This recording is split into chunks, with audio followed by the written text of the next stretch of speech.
The morning sun painted the sky gold as the private jet sat on the runway at John F. Kennedy Airport. This wasn't just any ordinary flight.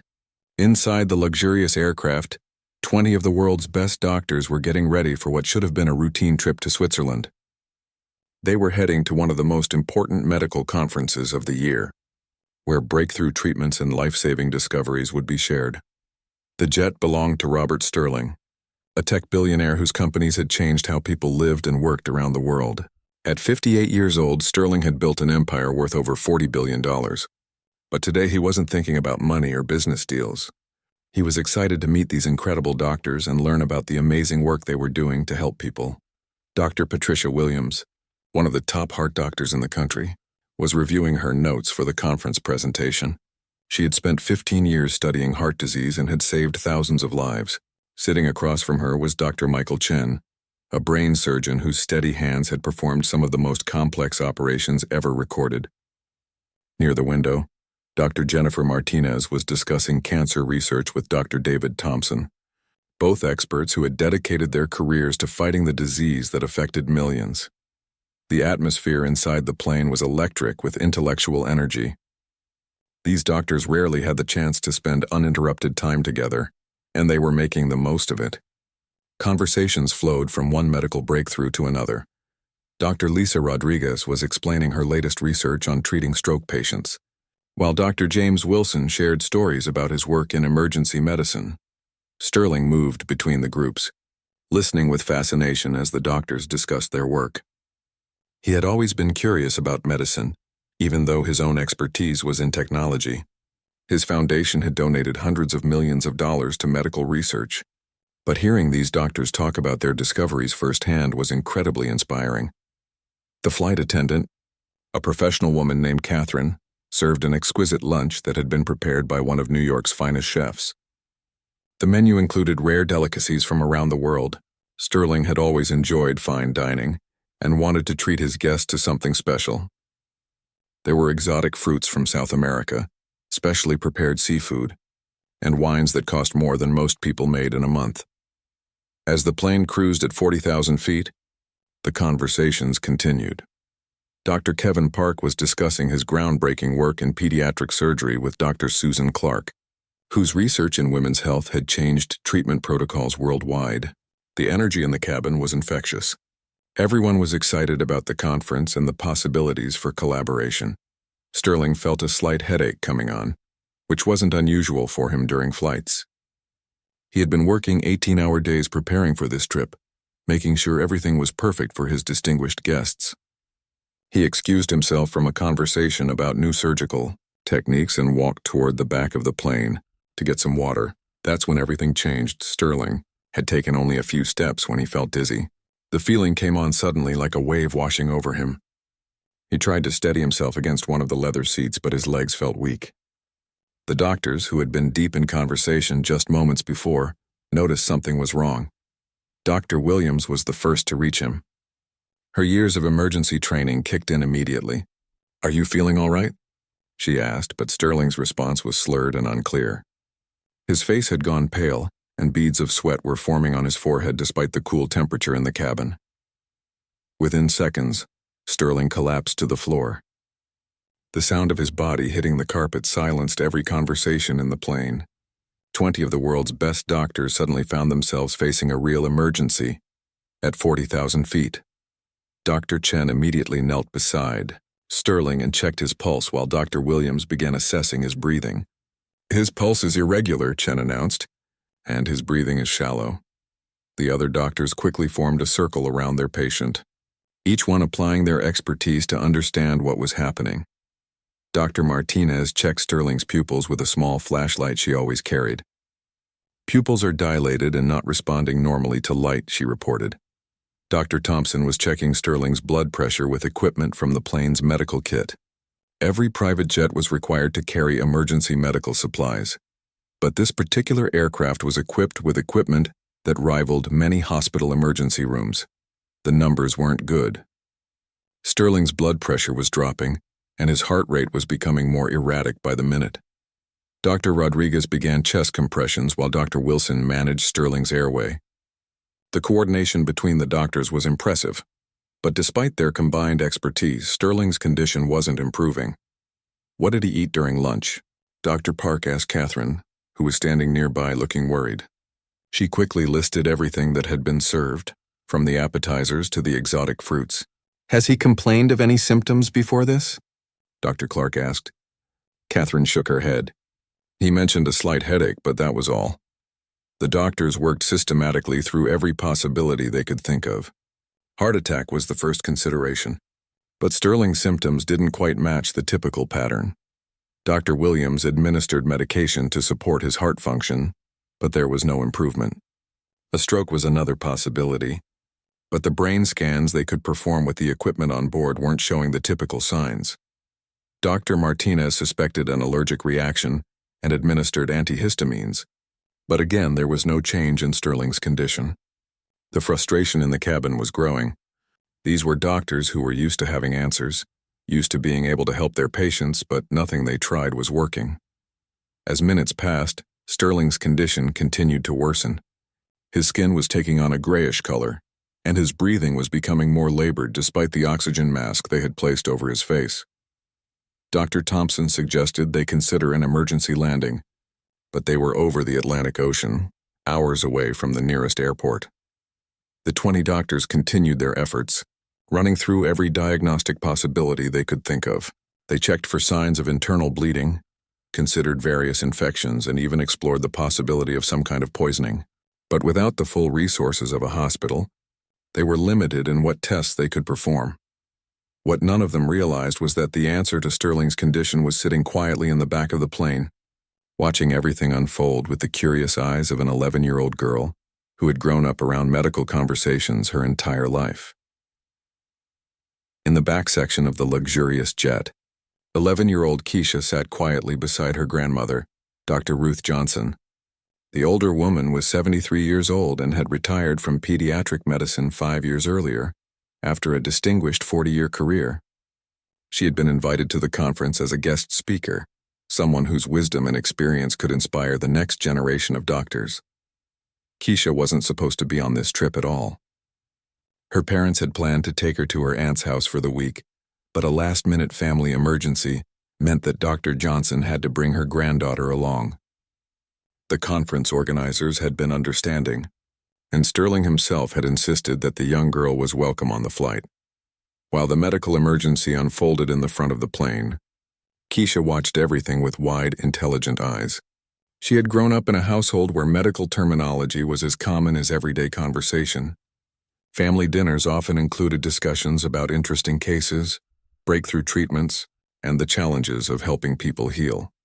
Dr. Johnson had taught her granddaughter to observe carefully and think logically. "Medicine is like being a detective," she would often say. "You have to notice the small details that other people might miss. Sometimes the most important clue is the one that seems least significant." Keisha had always been a curious child. She loved science experiments and had a chemistry set in her bedroom at home. She read books that were meant for children much older than her, and she asked questions that sometimes surprised adults with their depth and insight. Her teachers had recognized her exceptional intelligence early on, but they also noted her ability to see things from different perspectives. As the doctors worked frantically around Sterling, Keisha noticed things that the adults seemed to be missing in their urgency. She saw how Sterling's hands were moving in a particular way, almost like he was trying to scratch at something that wasn't there. She noticed a slight sweet smell in the air that reminded her of one of the chemicals in her chemistry set at home. Dr. Johnson was torn between wanting to help her former colleagues and staying with her granddaughter. She had worked with several of these doctors over the years and knew their capabilities. If they couldn't figure out what was wrong with Sterling, the situation was truly serious. "Grandma," Keisha whispered, tugging gently on her grandmother's sleeve. "I think I noticed something." Dr. Johnson looked down at her granddaughter with patient attention. She had learned over the years that when Keisha said she noticed something, it was worth listening to. The child had an unusual ability to spot patterns and connect tie-ins that others missed. "What did you see, sweetheart?" Dr. Johnson asked quietly, not wanting to disturb the medical team working nearby. Keisha pointed toward where Sterling was lying. "Look at how his fingers are moving. It's like when I accidentally touched that chemical in my lab set and my skin got really itchy. And do you smell that sweet smell? It's kind of like almonds, but not exactly. Dr. Johnson's eyebrows rose slightly. Her granddaughter was describing symptoms that could indicate a very specific type of poisoning, but it seemed almost impossible. How could someone be poisoned on a plane full of doctors? Tell me more about what you noticed, Dr. Johnson encouraged. Keisha had been watching Sterling from the moment he started feeling unwell. While the doctors were focused on taking his vital signs and running through their medical protocols, she had been observing his behavior with the fresh eyes of someone who wasn't bound by medical training or preconceived notions about what they should be looking for.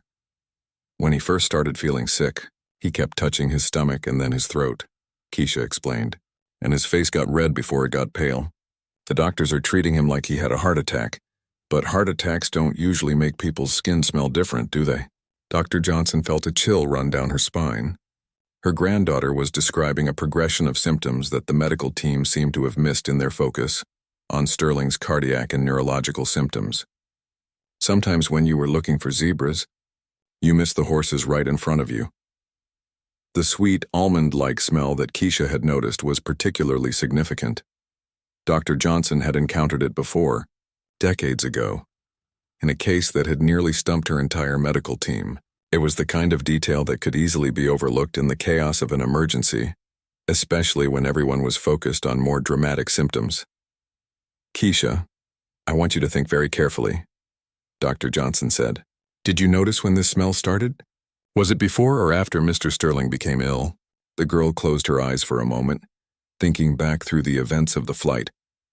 She had a remarkable memory for details, something her teachers had often commented on. It started during lunch, she said finally. I noticed it when he was eating that weird-looking fruit, the purple one with the bumpy skin. I thought it was just the fruit that smelled funny. Dr. Johnson's heart began to race. The fruit Keisha was describing sounded like a dragon fruit variation, something exotic that might not be familiar to American doctors. But if it had been treated with certain preservatives or if Sterling was taking medications that could interact with its natural compounds, the combination could be deadly. The older woman looked toward the front of the plane where the medical team was still working desperately to save Sterling's life. She knew these doctors well enough to understand that they were focused on the most likely diagnoses for a man Sterling's age and medical history. They were thinking about heart attacks, strokes, and other serious conditions that required immediate intervention. But what if they were wrong? What if the answer was something much simpler, something that could be treated easily if they just knew what to look for? Dr. Johnson faced a difficult decision. She had been retired for 5 years and hadn't practiced medicine in all that time. These were active doctors at the top of their fields, working with state-of-the-art equipment. What right did she have to interrupt their efforts based on the observations of an 11-year-old child? On the other hand, Sterling was clearly dying despite their best efforts. His color was getting worse and his vital signs were continuing to deteriorate. If the traditional treatments weren't working, maybe it was time to consider non-traditional possibilities. Grandma, shouldn't we tell them what I noticed? Keisha asked. Her young face was filled with concern for the man lying on the floor of the plane. Despite her age, she understood that someone's life was at stake. Dr. Johnson looked at her granddaughter's earnest expression and made her decision. Sometimes the most important medical breakthroughs came from unexpected sources. Sometimes the truth was hiding in plain sight, waiting for someone with fresh eyes to spot it. She stood up slowly, her mind already formulating how to approach the medical team. She would need to be diplomatic but urgent. These doctors were under tremendous pressure, and the last thing they needed was interference from a retired pediatrician and her 11-year-old granddaughter. But as she watched Sterling's condition continue to worsen despite the heroic efforts of 20 brilliant doctors, Dr. Johnson knew she had to try. The sweet smell that Keisha had noticed, combined with the specific pattern of symptoms she had observed, painted a picture that none of the other doctors seemed to be seeing. The question was whether they would listen to what an 11-year-old girl had noticed, or whether their medical training would make them dismiss observations that seemed too simple to be relevant. In the next few minutes, Sterling's life might depend on the answer to that question. Dr. Ruth Johnson approached the circle of doctors with her heart pounding. She hadn't felt this nervous about a medical situation in years. The 20 physicians working around Sterling represented some of the finest medical minds in the world. And here she was, a retired pediatrician, about to suggest that they had missed something that an 11-year-old child had spotted. Dr. Patricia Williams, who was leading the resuscitation efforts, looked up as Dr. Johnson approached. The two women had known each other for over 2 decades, having worked together on several medical boards and committees. "Ruth, I'm glad you're here," Williams said, her voice strained with exhaustion and worry. "We can't figure out what's wrong with him. Nothing we're doing is helping." Dr. Johnson could see the frustration and desperation in her colleague's eyes. Sterling's condition had continued to deteriorate despite their best efforts. His breathing was becoming more labored, his skin color was worsening, and his vital signs were indicating that his body was shutting down. "Patricia, I know this might sound unusual," Dr. Johnson began carefully, "but my granddaughter has made some observations that I think you should consider." Dr. Chen looked up from where he was monitoring Sterling's heart rhythm. "Ruth, with all due respect, we're dealing with a life-threatening emergency here. We've tried everything we can think of." "I understand," Dr. Johnson replied, "but what if we're looking at this the wrong way? What if it's not a traditional cardiac or neurological event?" Dr. Martinez, who had been checking Sterling's reflexes, shook her head. "We've considered poisoning, allergic reactions, everything. His symptoms don't match any clear pattern." Dr. Johnson took a deep breath. "Keisha noticed something that I think we've all missed." She observed that Sterling's symptoms began during lunch, specifically when he was eating the dragon fruit. She also noticed a sweet almond-like smell that started around the same time. The doctors exchanged glances. Dr. Thompson, who had been managing Sterling's IV medications, spoke first. "Ruth, I appreciate your concern, but we're dealing with a medical emergency here. We can't base our treatment on the observations of a child." But Dr. Wilson, the emergency medicine specialist, held up his hand. "Wait a minute. Let her finish. In emergency medicine, we're taught to listen to all observations no matter where they come from." Dr. Johnson felt a surge of gratitude toward Wilson. "The sweet almond smell that Keisha noticed is characteristic of certain types of poisoning. Combined with the specific fruit Sterling consumed and any medications he might be taking, we could be looking at a dangerous interaction that's mimicking other conditions." Dr. Rodriguez looked skeptical. "Even if that were true, we don't have time to investigate every possible food interaction. We need to focus on keeping him alive." Sterling's condition took another turn for the worse. His blood pressure dropped further, and his heart rhythm became increasingly erratic. Dr. Williams increased the medication dosages, but there was still no improvement. "It's not working," Dr. Clark said quietly. "Nothing we're doing is making any difference." The cabin fell silent except for the sound of the medical equipment and Sterling's labored breathing. 20 of the world's best doctors were facing the possibility that they might not be able to save the man lying before them. Dr. Johnson decided to push harder. "What if I told you that the sweet smell Keisha noticed is consistent with cyanide-like poisoning? Dragon fruit, when combined with certain heart medications, can create compounds that interfere with cellular oxygen uptake." Dr. Park looked up sharply. "That's a very specific diagnosis. Are you certain about this interaction?" "I encountered a similar case early in my career," Dr. Johnson explained. "A child who had eaten preserved dragon fruit while taking medication for a heart condition. The symptoms were almost identical to what we're seeing here." Dr. Williams was torn. Every instinct told her to continue with the standard protocols, but those protocols clearly weren't working. Sterling was dying despite their best efforts, and they were running out of options. "Even if you're right," Dr. Chen said, "how would we treat it? We don't have specific antidotes for exotic fruit poisoning." "Actually, we might," Dr. Johnson replied. "The treatment for this type of poisoning involves activated charcoal to absorb the toxins, plus specific medications to counteract the cellular effects. The plane's medical kit should have everything we need." Dr. Thompson checked the medical supplies. "We do have activated charcoal and the medications you're describing, but using them could be dangerous if we're wrong about the diagnosis." The doctors faced an impossible decision: continue with treatments that weren't working, or try something completely different based on the observations of an 11-year-old child and the memory of a retired pediatrician. Dr. Martinez spoke up. "What exactly did the child observe? Can you be more specific about the symptoms she noticed?" Dr. Johnson called Keisha over. The young girl approached the group of doctors nervously, overwhelmed by the attention but determined to help. "Tell them what you saw," Dr. Johnson encouraged. Keisha looked around at the 20 faces staring at her expectantly. He started scratching at his skin during lunch like it was itchy. Then his face got red, then really pale. His fingers kept moving like he was trying to grab something that wasn't there, and the smell got stronger after he ate the purple fruit. Dr. Wilson nodded slowly. Those are actually very specific observations. The scratching behavior and the progression from flushed to pale could indicate the type of poisoning Dr. Johnson is describing. But we're talking about treating a patient based on a child's observations, Dr. Chen protested. That goes against everything we're trained to do. Sterling's monitors began alarming more urgently. His heart rate was becoming dangerously irregular, and his oxygen levels were dropping despite the supplemental oxygen they were providing. Dr. Williams looked at the monitors, then at her colleagues, then at the determined faces of Dr. Johnson and Keisha. Nothing else is working, she said finally. Maybe it's time to think outside the box. If we're going to try this, we need to do it now, Dr. Rodriguez said. His condition is deteriorating rapidly. The decision hung in the air. 20 brilliant doctors were being asked to trust the observations of an 11-year-old girl and abandon their standard protocols in favor of a diagnosis that seemed almost impossible. Dr. Thompson spoke for the group. If we do this and we're wrong, we could make things worse. But if we don't do anything, he's going to die anyway. Dr. Williams made the call. Prepare the activated charcoal and the antidote medications. We're going to try Dr. Johnson's approach. As the doctors began preparing the new treatment, Dr. Johnson felt a mixture of hope and terror.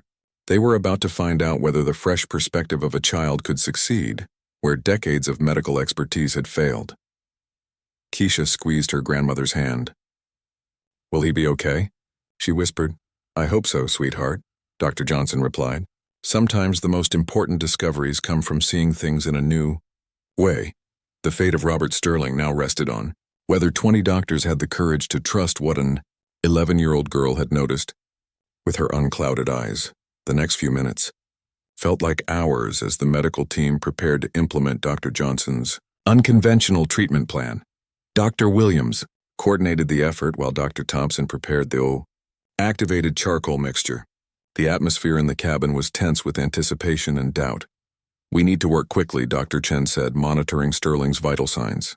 His heart rhythm is becoming more unstable, and his blood pressure is continuing to drop. Dr. Martinez was reviewing the medications they planned to use. The antidote medications could cause their own complications if we're wrong about this diagnosis, she warned. We're taking a significant risk. But Dr. Wilson, who had seen countless emergency cases, was starting to believe in Keisha's observations. You know, the more I think about it, the more sense this makes. We've been treating the symptoms without identifying the underlying cause. As they prepared the treatment, Dr. Johnson explained the medical theory behind Keisha's observations. Dragon fruit contains natural compounds that, when combined with certain heart medications, can create a toxic reaction. The compounds interfere with how cells use oxygen, which explains why traditional treatments haven't been effective. Dr. Rodriguez was administering the activated charcoal through Sterling's feeding tube. The charcoal should absorb any remaining toxins in his digestive system, she explained to the group. But we need to also counteract the effects that are already in his bloodstream. Keisha watched from a safe distance as the doctors worked. She felt both proud that the adults were listening to her observations and worried that she might be wrong. What if Sterling got worse because of something she had said? Dr. Johnson noticed her granddaughter's concerned expression. You did exactly the right thing by speaking up, she assured the young girl. Sometimes the most important thing a doctor can do is observe carefully and share what they see. Dr. Park was preparing the antidote medications that would counteract the cellular effects of the poisoning. These medications work by restoring the cell's ability to use oxygen properly, he explained. If Dr. Johnson's diagnosis is correct, we should see improvement within 10 to 15 minutes. The team administered the medications carefully, monitoring Sterling's vital signs continuously. For the first few minutes, there was no change. His heart rate remained irregular, his breathing was still labored, and his skin color hadn't improved. It's not working, Dr. Clark said quietly. Maybe we were wrong. But Dr. Johnson urged patience. This type of poisoning takes time to reverse. The toxins have had time to build up in his system, so the antidote needs time to work. Dr. Thompson was checking the timeline of Sterling's symptoms. Actually, If we look at when he started showing signs of distress and when he consumed the dragon fruit, the timing does support Dr. Johnson's theory. As they waited, Dr. Williams took the opportunity to examine the dragon fruit that Sterling had eaten. This particular variety is from South America, she noted. It's treated with preservatives that aren't commonly used in North America. That could explain why none of us recognized the interaction. 5 more minutes passed. Sterling's condition remained critical, but it wasn't getting worse, which was actually encouraging. For the past hour, his symptoms had been steadily deteriorating. Then, slowly, almost imperceptibly, his skin color began to improve. The grayish pallor that had been so alarming started to fade, replaced by a more normal pink tone. "Look at his oxygen levels," Dr. Rodriguez said excitedly. "They're starting to improve." Dr. Chen checked the heart monitor. "His rhythm is stabilizing. The irregular patterns are becoming less frequent." The doctors watched in amazement as Sterling's vital signs began to normalize. His blood pressure started to rise, his heart rate became more regular, and his breathing became less labored. "It's working," Dr. Wilson said with wonder in his voice. "The treatment is actually working." Dr. Martinez checked Sterling's reflexes and found that they were becoming more responsive. "His neurological function is improving too. The confused behavior and involuntary movements are decreasing." Within 15 minutes of receiving the antidote treatment, Sterling's condition had improved dramatically. The sweet almond smell that Keisha had noticed was fading, and his skin was returning to a healthy color. "His oxygen saturation is back to normal," Dr. Park reported, "and his heart rhythm has stabilized completely." Dr. Thompson was amazed by the transformation. "I've never seen such a rapid improvement in a patient who was as critical as he was." Sterling's eyes began to flutter open. He was still weak and confused, but he was conscious and responsive. Dr. Williams leaned over him, speaking gently. "Mr. Sterling, you're going to be okay. You had a reaction to something you ate, but we've treated it and you're recovering." The relief in the cabin was overwhelming. 20 doctors who had felt helpless just minutes earlier were now witnessing what could only be described as a medical miracle. But the real miracle was that the diagnosis had come from the fresh observations of an 11-year-old girl. Dr. Chen approached Dr. Johnson with a mixture of gratitude and embarrassment. "Ruth, I owe you an apology. When you first suggested that we listen to your granddaughter's observations, I was skeptical." "We all were," Dr. Williams added. "We were so focused on following standard protocols that we missed the obvious signs right in front of us." Dr. Johnson smiled. "That's exactly what Keisha saw that we missed. She wasn't bound by medical training or preconceived notions about what symptoms should look like. She simply observed what was happening and connected it to something she had experienced before." Keisha approached the group of doctors shyly. "Is Mr. Sterling really going to be okay?" she asked. Dr. Martinez knelt down to the child's level. "Thanks to you, he's going to make a complete recovery. You saved his life by noticing things that all of us missed." Sterling, who was becoming more alert by the minute, heard this exchange. "Did an 11-year-old girl really diagnose what was wrong with me?" he asked weakly. "She did indeed," Dr. Wilson confirmed. "She noticed symptoms and patterns that 20 experienced doctors overlooked." As Sterling continued to recover, the medical team had time to reflect on what had happened. They had been so focused on complex diagnoses and sophisticated treatments that they had missed a relatively simple case of food and drug interaction poisoning. "This is going to change how I practice medicine," Dr. Rodriguez said. "I'm going to pay more attention to simple observations and non-traditional sources of information." Dr. Park nodded in agreement. "We get so caught up in our training and protocols that we sometimes forget to step back and look at the big picture." The plane was now preparing for its original destination in Switzerland, but everyone on board knew that this flight had become about much more than a medical conference. It had become a lesson in humility, observation, and the importance of listening to fresh perspectives. Sterling, who was sitting up and feeling much better, looked at Keisha with deep gratitude. "Young lady, I don't know how to thank you for what you did." Keisha smiled. "I just noticed some things that seemed important. My grandma always says that good doctors pay attention to details." The simple truth was that sometimes the most complex medical emergencies had the simplest solutions, and sometimes the most important insights came from the most unexpected sources. As the private jet approached Swiss airspace, Robert Sterling was sitting upright in his seat. Color fully returned to his face and breathing normally. The transformation from his near-death state just hours earlier seemed almost impossible to believe. The 20 doctors who had fought so hard to save his life were now gathered around him, and the young girl who had ultimately provided the key to his recovery. "I need to understand exactly what happened," Sterling said, his voice still slightly weak but growing stronger. "How did eating a piece of fruit nearly kill me? And how did an 11-year-old figure out what 20 doctors couldn't?" Dr. Williams, who had led the initial medical response, explained the situation. "You were taking a heart medication that we later discovered interacts dangerously with compounds found in that particular variety of dragon fruit. The interaction created toxins in your bloodstream that interfered with your cell's ability to use oxygen. But why didn't any of us recognize it immediately?" Dr. Chen asked, clearly troubled by their oversight. Dr. Johnson, who had advocated for her granddaughter's observations, provided the answer. "We were all looking for zebras when we should have been looking for horses. Complex symptoms made us think of complex diseases, but sometimes the simplest explanation is the correct one." Keisha had been listening quietly to the adult conversation, still somewhat overwhelmed by all the attention. Sterling turned to her with genuine curiosity. "Keisha, can you tell me exactly what you noticed that the doctors missed?" The young girl thought carefully before answering. "Well, when you started feeling sick, you were scratching your arms like they were itchy. Then your face got really red before it turned pale, and there was this sweet smell that reminded me of almonds, like one of the chemicals in my science kit at home." "But how did you connect those observations to the fruit I ate?" Sterling asked. "My grandma always taught me to pay attention to when things happen," Keisha explained.